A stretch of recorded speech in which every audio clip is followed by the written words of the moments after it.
Hi guys, welcome to my channel.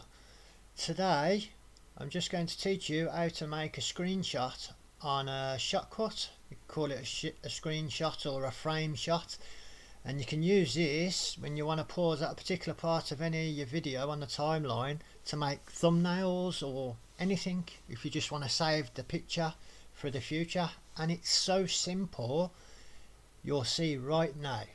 All we do is stop it on the actual timeline, and I've chose to stop it here. Conor McGregor holding up a flag after winning. Now all we're going to go to File, you'll see all the options, go down to Export Frame.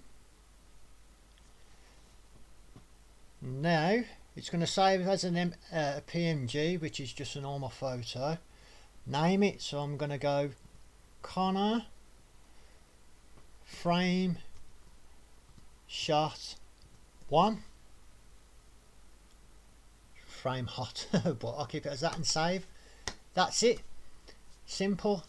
Then if you want to bring that up in future, you just go like you would with any normal film, open file, go into your recent files or your saved pictures, click on it twice and it'll just bring it onto your screen like this.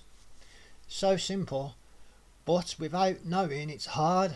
Well, that's what I'm here for. So you take care, catch you on the rebound. Bye.